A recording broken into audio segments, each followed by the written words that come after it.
Right now on Amplified, the Engineers Journal podcast, we're about to learn just how important innovation is for success. Irish engineers would go to sites and we'd figure out how to get the job done. We wouldn't stand behind, well, this has never been done before, it needs to go back to the product unit, it needs to be considered for another 3 months.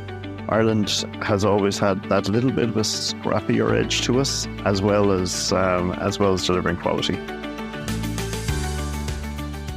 Hello there, my name is Dusty Rhodes and you're very welcome to Amplified, the Engineers Journal podcast. Irish engineers are having a fantastic impact across the globe, but are we nimble and innovative enough to take on the internationals? Could a lack of sustainability credentials put us out of business? And why is engineering so fundamental to Ireland's future?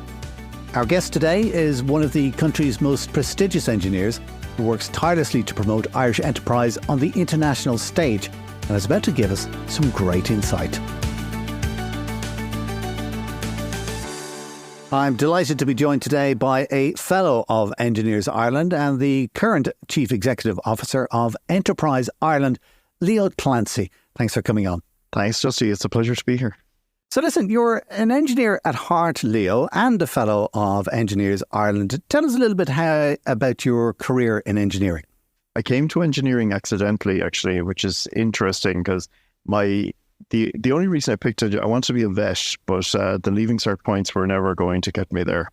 So the next best choice was what my two cousins had done, which was electronic engineering, which I knew nothing about, but went for it, came to love it. Really enjoyed it, and it was that discipline of learning about something and problem solving that I really appreciate about engineering, and I think gives you a great grounding. I've been a manager effectively now for 20 years in one form or another, but you never lose that engineering mindset in terms of how you approach problems. I think it really stands to people. Tell me, how did all of this engineering work then lead you to working with Enterpriseireland? I was working with Ericsson up to 2008, and during the summer of 2008, we probably had a family choice to make about where we're going to be. I ended up resigning from my 13-year career with Ericsson on the day Lehman Brothers collapsed in 2008 to join a loss-making telecom startup called eNet. It turned into one of the most amazing experiences I've ever had. I joined as service delivery director, took on engineering, so effectively CTO role at eNet, did that job for 4.5 years, and it was an amazing trajectory. We grew the business, we made it profitable, and then the business was in the process of being sold. And I met an old boss of mine who said that the IDA was looking for a head of ICT. This is about marketing. This is about helping attract the biggest ICT companies to Ireland. So that sounds a bit more interesting. So I joined IDA and spent 8 years there leading the tech sector. My clients were Amazon, Intel, Facebook, Microsoft, Google. So that led me to an immensely interesting 8 years, seeing that hyper growth of the tech sector. And then it's always been my ambition to be CEO of a company, private or public. I would have said that for a person who's come from industry, there are two super interesting jobs in the public sector ecosystem, the CEO of IDA and the CEO of Enterpriseireland. So this was the one that came up soonest. And does Enterpriseireland still have that kind of like problem-solving angle to your life, except on a much bigger national scale? Every day of the week. Yeah, we're an organisation of over 800 people. We have a budget of around 400 million euros. We have 40 offices outside Ireland. So it's a big organisation, but so involved in the tech ecosystem, funding university research, funding companies at an early stage. We're an equity investor in nearly 2,000 companies. Just hugely interesting span, 4,000 clients across many sectors. So there's something to learn in every hour of every day. I kind of want to chat with you about opportunities abroad for engineering companies and how you would kind of look nationally and internationally at things that engineers are always considering, like sustainability and innovation in the future. But first, just to kind of give us a bit of, because we all hear about the IDA, we all hear about Enterpriseireland, but, we don't pay as much attention to it as maybe you would like us to. And I apologise here now for that. Can you explain to us what is the IDA and what specifically really is Enterpriseireland? What does it do? IDA is a sales and marketing machine at its heart. It's focused on bringing foreign direct investment to Ireland. Enterpriseireland is much more complex. We we are focused on Irish companies entirely. IDA is focused entirely on non-Irish companies. So our portfolio ranges from the very earliest founder who's thinking about starting a business, who might want to do an entrepreneurship training course, all the way up to companies like Kerry Group and Icon, the clinical trials company, and others who are very large global leaders in their field, and every company in between. So we've got over 4,000 clients. One of the things that I have seen when we're looking at various videos and articles and reading up and investigating you, Leo, essentially, one of the things that you said was that engineering is fundamental to the future of Irish enterprise. What do you mean by that? Why is engineering so key to Irish enterprise? Engineering is a fundamental building block of any modern economy, and I think this will be increasingly true. So engineers build large parts of our world, and engineering has been a huge strength for Ireland in terms of how we succeed. So if I look at the industries that are growing fastest in my world, it's construction actually is one of our single biggest growing export sectors. Companies that have engineered the semiconductor fabs, the pharma plants, and the data centers in Ireland are now taking what they've learned in Ireland and they're going global. And all around the world, a huge growth rate in that area. Sustainability solutions was our fastest growing job sector last year. And again, depends on good engineers who can engineer software solutions, carbon monitoring solutions, put them into sites.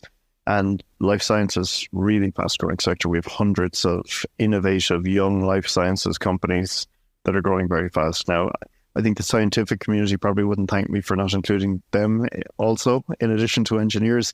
But I think science and engineering capability is fundamental to the creation of new and defensible IP.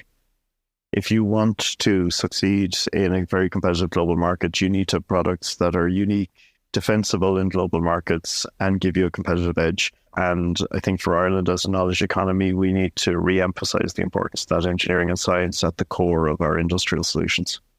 You say one of the quickest growing areas at the moment is construction and construction internationally. How does construction work on an international basis? It works through a number of strands. The primary ones are people making products, whether it's precast concrete or electrical monitoring systems and lots of products like that, partition walls that are exported and go into construction products, and they might have got their start with an Amazon in Ireland or with Intel or with Pfizer. And once companies have proven themselves selling products into those companies, the world is their oyster in terms of global supply chains.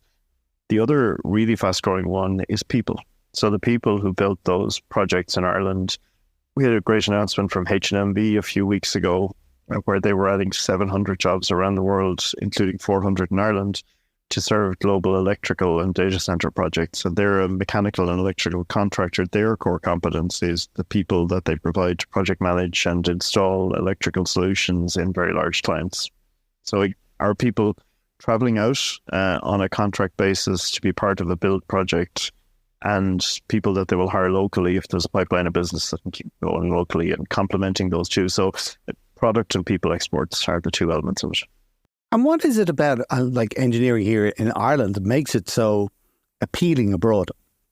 A get it done mentality. If I summarize it, Irish companies and people are flexible.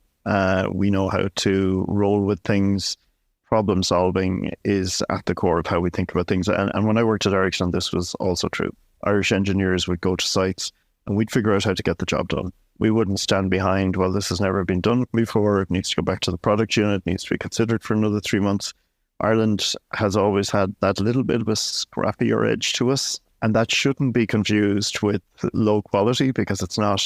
Irish people are good at analysing the problem, working out what needs to be done, working out how to change the process in order to get it done, as well as delivering quality. So I think we can do the two of those together. There are a lot of countries that are good at getting things done in a scrappy way and leave you with a mess, and that it's not uniformly cultural in any country, but that can be true of certain areas.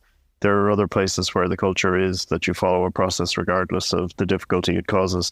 Ireland threads in between those two. We're able to change the process and maintain the quality. There's a thing that we have in Ireland that whenever we travel abroad, we automatically assume that people love us. You travel a lot and it's a lot to do with business and enterprise and everything. That surely is not the reality. What is the real thoughts of foreigners when they look back at Ireland? I think they don't love us. They really love us, Dusty. What? Well, it's funny, you know. It is a privileged position to be in, but it's generally true. You know, I have travelled all over the world myself, and Ireland's an interesting country. First of all, we have a big global diaspora, so we've been distributed around the world. We've had people go out and work in every part of the world, and we've never had a colonial history or past that would colour the perception of us in areas. So we are generally welcomed where we are, but then we're also good at getting on with people. You know, Irish people are good at understanding cultures, understanding difference, because we've had that diaspora. We've all known people who've travelled to far corners of the world and have had to make themselves accepted. And that's permeated its way back into us. We're a nation of migrants, and we've had to be conscious of other cultures. We've depended on the kindness of others to help us succeed as individuals and to help the nation succeed, because we had a population that couldn't have been sustained. We were talking this week about the JFK 60th celebrations. Population of Ireland in the 60s was 2.5 million. Population on the island in 1840 was 8 million, I believe. So the amount of people who left Ireland or died because of the inability to leave the country, I think there is a race memory of that in Irish people that makes us more culturally sensitive. I think you're right, because it's something about, you know, us Irish, we have a serious thing for owning our own home. And I always thought that it goes back to the famine when nobody owned their own home. Do you know what I mean? It's like, you know, it's that little protection thing that we have. But that's us Irish. Speaking of your international experience and working with other countries abroad, have you seen stuff in their cultures that you think we should take on board here in Ireland that would help us with our engineering? Interesting. I think we're good when we go to places at assimilating things that are good. If you go to somewhere like Israel or Netherlands to a lesser degree, you know, the level of directness that is in those cultures is something we could probably benefit from at times. You know, I think sometimes Irish people can be a little bit circumspect, and it is that balance of our niceness and getting the job done. But I think Irish people are more direct than average. But there's little things like that we shouldn't probably lose what makes us strong, but we could probably still learn some of that.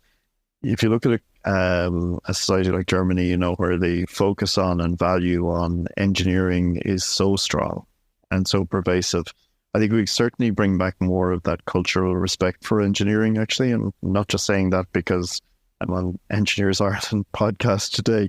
I actually think it's true that we need to value engineering more. We could certainly learn more about innovation in the way that the United States does it. You know, if we looked at comparative numbers this week in various economic reports, and the level of innovation in the EU by companies, I think the stats are over 50% of US companies are investing in innovation in some form, and about only early 30s of European companies are investing in innovation. I think if we go back to the construction example that I mentioned earlier, we've companies who are top of their game on delivering construction projects. I'd like to see more of those companies actually innovating and creating their own products and services that are not the product of the work of the people on a given project, but are new intellectual property-based things that they understand the market will need in addition to the people effort that we bring. And I probably don't see enough of that in our industry, in various parts of our industry. Some areas we are phenomenal. We have amazing startups and scale-up companies that have defensible IP. But I think if more of our services-oriented companies and people who deliver projects for people could start innovating their own products, that would be really interesting. And I think that's very much a US culture in many ways. You're talking about innovation. Have you any kind of like particular example in the back of your mind that you're thinking of about somebody abroad that impressed you with innovation? Just trying to think of companies that are analogous to the example I gave. No, I'd nearly look locally to some of the innovation being done from the ground up by startups. So if you pick up an example, James in Exocean now will probably kill me. I keep mentioning Exocean. I don't know if you've come across them, but they're a company in Carlingford. The typical way you do marine surveying is you put a big ship in the water with a crew of 10 plus people, and it's diesel powered, and you do the marine surveys, and it costs a fortune to run, and you do it on customer demand. James and his team at Exocean have developed a remote controlled ship that's about the size of an SUV, a little bit bigger. That is largely electrically powered, but has diesel engine as well. It does surveys controlled by an operator from potentially their kitchen table in Carlingford or anywhere else in the world. That these ships can be sent and deployed to do marine surveys around the world. So cost differential is huge. The environmental impact is much lower. Those are the kinds of solutions that are super interesting for me. I mean, the other big one, CombiLift, Martin McVicker and his team in Monaghan, which you probably are aware of, they built an incredible facility for with new innovative lift, forklift products. There's some brilliant innovation going on in Ireland, and I think it's not beyond the possibility for Irish companies in various domains who are already strong on services and delivering projects to start innovating solutions like that within their businesses. So it's kind of, from what I hear, what you're saying is kind of services are great, but ideas are better. If you're kind of going to take that then, because innovation is brilliant. From an engineer thinking of solving solutions and stuff like that, right? How do you get into that kind of innovation area? Because normally as an engineer, you're told there's a problem with this, we need to fix it. And you've got to, but with innovation, it's kind of, you're trying to fix a problem that doesn't exist. So what's in your head, do you see the thought process that people innovate with? Yeah, I wouldn't agree that it's not the best innovation is problems that you understand deeply, that do exist. So if you're in a construction company and you're going to sites every day and you see that things are done in a certain way, and one of the most traditional industries is construction, for instance. So you go into site every day and you see that there's an itch you want to scratch. Actually working out how to start scratching that itch is probably the hardest part. How do I put someone on this? So instead of replicating this problem every time and charging my clients, could I have a better business model where I'm actually eliminating the inefficiency and charging for the product that eliminates that inefficiency? That's an interesting one. That's hard to do in any business. It's the Kodak moment. Kodak famously had the digital camera patents and idea in the 80s, but they couldn't bring themselves to not depend on film. And I think we all, as engineers, need to be thinking about that Kodak moment for all of our businesses. Where do I see something that's a good business today that I may need to disrupt myself in initially in order to make myself stronger for the future? So let me follow that then a little bit. If you are kind of looking at your business and you see something that's happening over and over again, you come up with a novel and interesting and a new way of tackling that problem and solving that problem. That's what we call innovation. But you kind of think, how am I going to turn this from an idea in my brain into reality? Because quite often it could be something quite big that you need help with.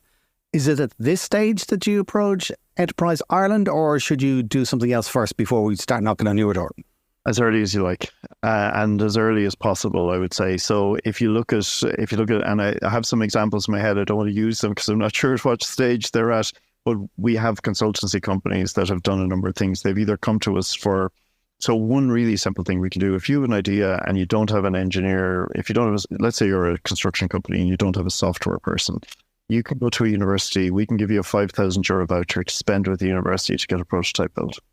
And that's no cost to you. You own the IP, you just get the voucher from us, you get the work done, you get it delivered for you.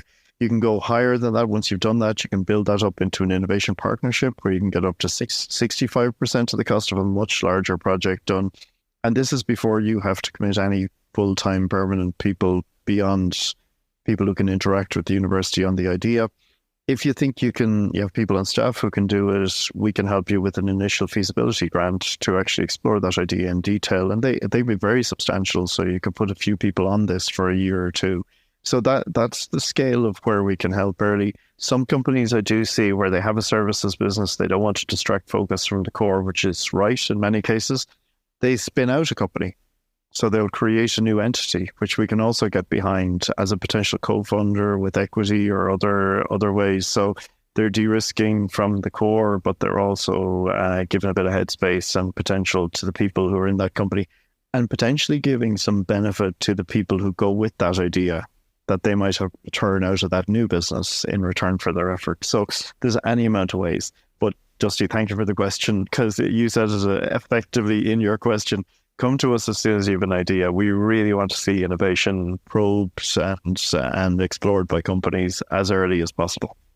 One of the things you think of as a company, because I mean, here we are the home of the international firm, and we're seeing headlines lately, like, there was 3 internationals paid, I can't remember, what was it, 1/3 of all corporation tax. 3 companies. It's insane. So they're huge. But then you're kind of an engineer listening to this, and you kind of think, well, actually, I'm just part of a small little engineering company. Maybe we're involved in technology or something like that. Do you think that small emerging tech companies in Ireland are possibly in better shape than the big multinationals, or in a better position to be able to innovate? I don't think it's as binary as that, actually. I think, but yes, small companies can pivot their model a lot quicker. That's something that's certainly true. We see it everywhere, that by the time you work your way up through the innovation process in a large company, a startup can have delivered a product to the market. And that's just a fact of life. I worked in a very large company. I worked in a very small company.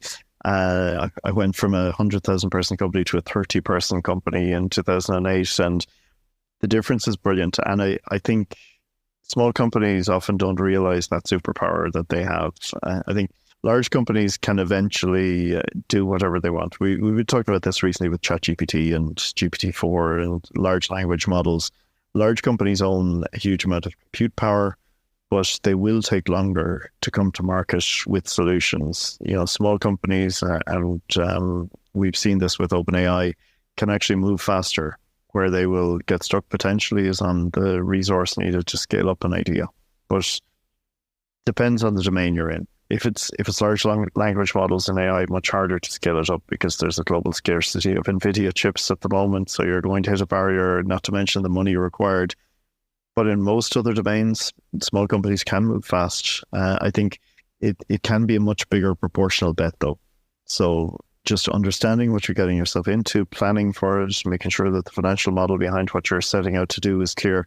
Those are important. And again, that's where we can help. So we have people who can help flesh out an idea from a technical feasibility point of view, can also help you with the financial model, the cash flow analysis and things like that. So that's where we're keen to help more and more companies in innovation journey.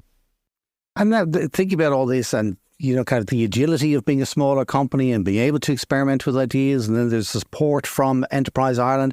And you're thinking about not just doing it in this small little rock on the side of the Atlantic, that there's a market of billions and billions out there. What kind of opportunities, from your point of view, are there in the world for Irish engineering companies? Huge opportunity. I'm getting asked all the time these days, do global conditions mean that we should be getting ready for retraction in exports, and should we be worried about the prospects for Irish companies, and what's deglobalization going to do for us? And, I think those questions are useful to continue asking, but they're not relevant to where we're at the moment. We have a huge market in front of us for Irish companies, and the optimism is huge. We survey our companies every year on their sentiment about the future of the market. Companies are telling us in the high 80s and early 90s of optimism about growing their international markets this year. And that's a survey we did early this year. And it's borne out to be true. If you look at the large globalization concerns that are out there, and they're relatively narrow, actually. We're seeing that, things like semiconductor chip battles between large countries and other things around minerals generally don't affect Irish companies in a systemic way. There are companies that will be affected by chip shortages and by material shortages and other things, but we're not systemically dependent on or existentially exposed to some of the key geopolitical things that are going on. And I think we're in enough markets actually that we should be resilient to whatever might come in terms of financial shocks. So I'm really optimistic about the future. There's any amount of business out there to be done. We saw the signs in 2022. The US grew to $5 billion of exports from Irish companies for the first time. Eurozone exports grew by 28% this last year. Construction actually was the biggest contributor to that, grew by 50% in the Eurozone. And that is companies out building data centers where we know that there's a market fueled by including ChatGPT and other applications that will continue for another 10 years as a healthy market. There's markets in biopharma for vaccines. The markets we're in are resilient to what may come in the financial markets, I think. You've mentioned ChatGPT a few times, and AI, of course, is on everybody's mind. Where should Irish engineers be thinking for the future with everything changing so fast? It depends on your domain, I would say. Digital is huge. And I think engineers need to be thinking about digital models for delivery of their products, even in highly traditional industries like construction. So natively digital business is going to grow substantially as well. So like the AI models and areas like that. So digital is huge. And even if you think digital isn't relevant to you, you should be thinking again, because digital can be delivered easily from Ireland to anywhere in the world, which is unlike a physical product. So even if you're in the physical product business, you could add a valuable revenue stream through digital. Digital is also incrementally, the cost of a new digital product once you build one is zero. Hope you just punch another piece of software out. It doesn't cost you anything to do. So it's a high margin model. Sustainability is the other one. So it's the other big secular trend at the moment.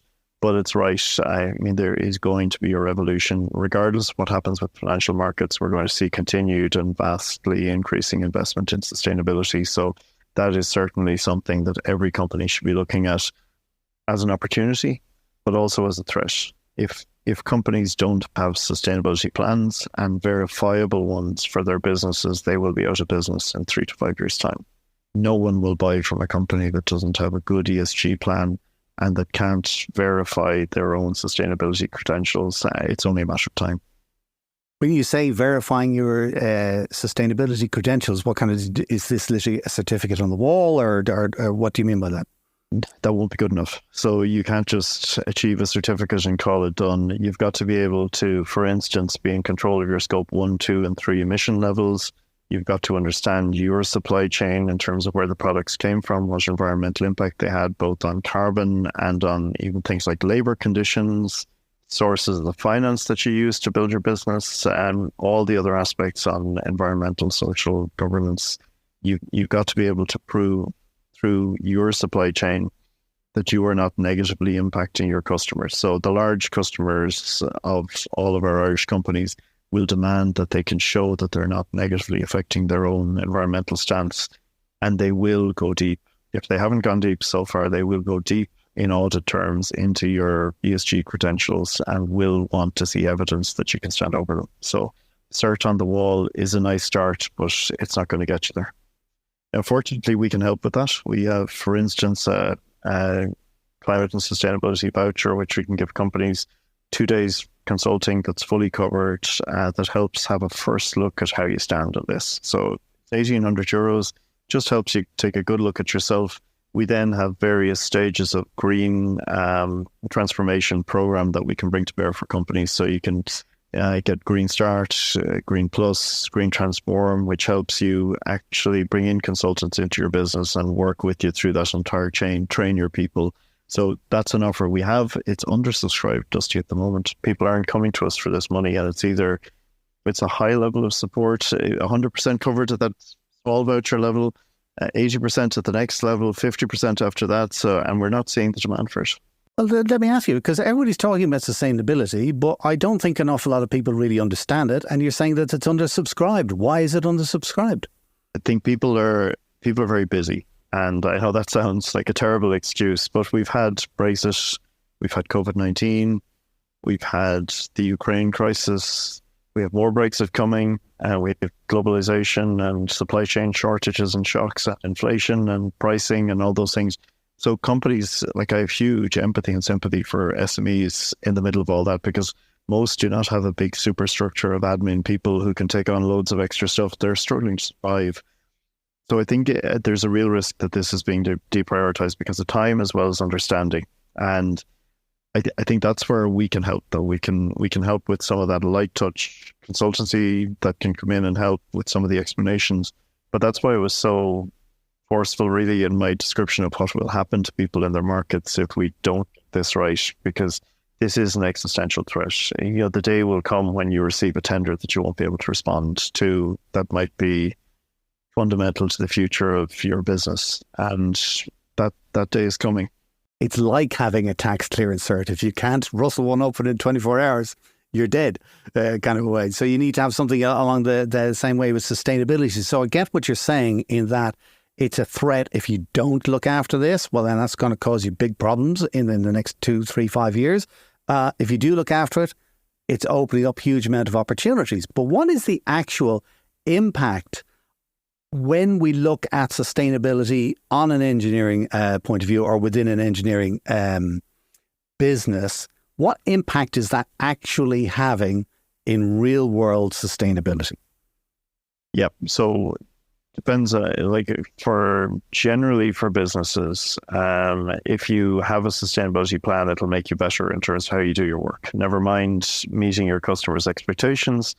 It's generically a good thing to do that you would look at the emissions from your business, that generally leads you to efficiency, actually. So if you have a good sustainability plan, it should improve and enhance your business. It shouldn't be a cost. Look at all the people who scrambled to put solar panels in the last year when they were more expensive to procure and to deploy, because the business case became immediately obvious when electricity prices went through the roof. But if they had done it sooner, it would have cost them less to do, and they would have had an immediate buffer against those electricity bills. It's hard to make the capital argument for them, though, unless things get very expensive. But I think taking those decisions earlier will help buffer you, because essentially sustainability is about reducing your consumption and improving circularity. Those are all things that actually reduce cost as well, ultimately, in the long term. Now, the investability of them is a challenge, and government is working on a number of measures around ensuring that there's more loan and grant capital available for businesses to invest in sustainability. So that's good. The other thing, though, is that market piece that your customers will want to buy from companies that have high sustainability credentials, and that'll increasingly be the case. So you will do better in your markets as well as being more efficient. And the way to do it, and this is where engineering is crucial, sustainability depends, particularly if you're a product company, the design cycle is so important. When you're in engineering, you sit down with a blank sheet. We don't use drawing boards much anymore, but sit down at your drawing board to design a product, rather than just sketching out the most optimal engineering design with whatever the most efficient products are. You now need to be asking yourself what the sustainability credentials of those components are. So you might put a component into your design that is the most efficient, but if it's made using questionable materials or questionable labor practices, or if it doesn't have a future sustainability plan itself, using that component is going to compromise you with your customers in the end.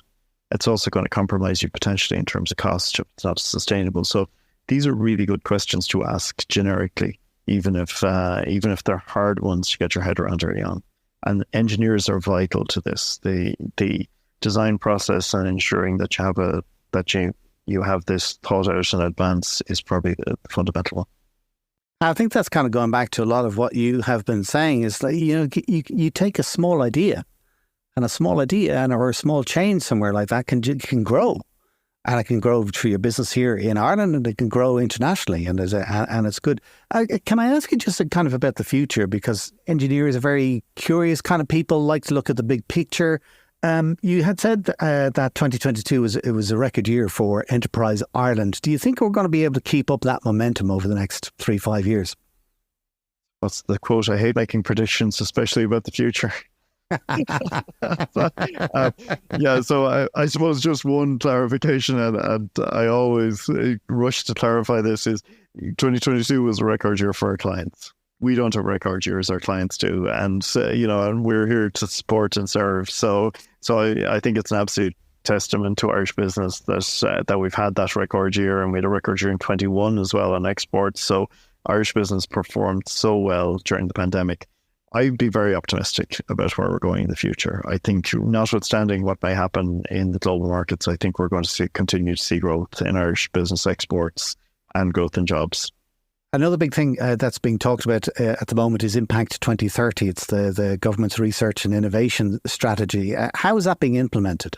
I'm not very close to it in terms of the day-by-day implementation, but the ambition is very strong. And we're working very closely with our colleagues in Science Foundation Ireland, in the Higher Education Authority, in the universities. We are a research funder as well. Not a lot of people know that Enterpriseireland has a research and innovation team that is 70 people, has a very large budget, and that we deploy it into more industry near type research applications than Science Foundation Ireland. So we are part of that, an intrinsic part of it in respect of a lot of the things we do. So going well. I think there's lots of things that we can continue to do better, but that's true in every research ecosystem in the world. I met colleagues from South Africa yesterday, and we compared notes about the things we like about how we're doing and the things we don't like about how we're doing. But I think Ireland has a wonderful research ecosystem, and I think it's something we can build on. For me, the priority is getting more industry more engaged, more industry players more engaged with academic institutions. That's the core of where I think we need to get to. And how would you see that then applying to engineering? Engineering, a huge number of the projects that are done in the research ecosystem are done on behalf of engineering companies and our engineering projects themselves. So it's intrinsic to engineering. I think bringing out more university-based IP into how companies do their business is going to be a large part of that.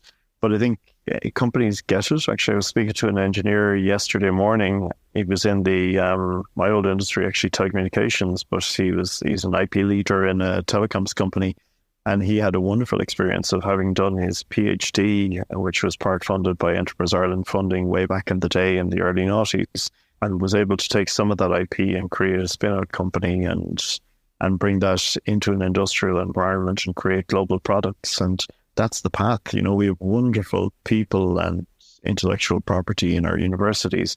What we need to find is increasing ways to unlock that and to follow that journey and to get that IP out into the wild and creating value and profit for Irish companies. Finally, just from your own perspective and kind of looking towards 2030, as I just mentioned, it's a good number. It's 7 years away? 7 years is a good number, isn't it? What vision do you have for this little country, Ireland Inc., in 2030? First of all, government has set out a white paper for enterprise, and if people haven't read it, I'd encourage them to do so. It was published last December. It's the government's vision for 2030, actually, in terms of, in many respects. So we have 2 or 3 key things, I'd say. First, I think we are aiming that we will have 50% more large Irish companies by that point than we have had last year. So, and that's ambition. Too many Irish companies scale to a certain point and then are sold to global players or, otherwise leave our shores. We want to keep more of those companies Irish for longer and grow them to global scale. And I believe that's achievable. In 7 years, 50% growth from, we counted 104 last year to over 150 is a big jump, but I think the momentum is there if we can get behind it as Enterpriseireland. The other big target that we have for 2030 is 35% reduction in carbon emissions in respect of Irish enterprise. And that is going to be hugely challenging. 35% reduction in the context of a growing economy in particular. It's 35% from the baseline that we would have had early this decade back down net of any growth that we see. So that's a serious ambition, but we have to achieve it as part of the government's plan. So we'll be pushing very hard on that as well. So I think more scaled Irish companies and significantly reduced carbon emissions from Irish enterprise are probably the 2 that are top of mind. There's any amount of smaller ones. Leo Clancy, it's a huge pleasure, an honour, and brilliant to be able to see your point of view on the world, especially in relation to engineering and the amount of ideas and information and ways of looking at things that you've just given to us in this one podcast is absolutely phenomenal. I can't thank you enough for joining us today. Thanks, Justy, and thanks to the team at Engineers Ireland. It's a privilege to be here, and I really appreciate the partnership and congratulate you all on the work you're doing. If you would like to find out more about Leo and some of the topics that we spoke about today, you'll find notes and link details in the show notes area on your podcast player right now. And of course, you'll find more information and exclusive advanced episodes of our Engineers Ireland Amplified podcast on our website at engineersireland.ie. Our podcast today was produced by dustpod.io for Engineers Ireland. If you'd like more episodes, do click the follow button on your podcast player to get access to all of our past and future shows automatically. Until then, from myself, Dusty Rhodes, thank you for listening.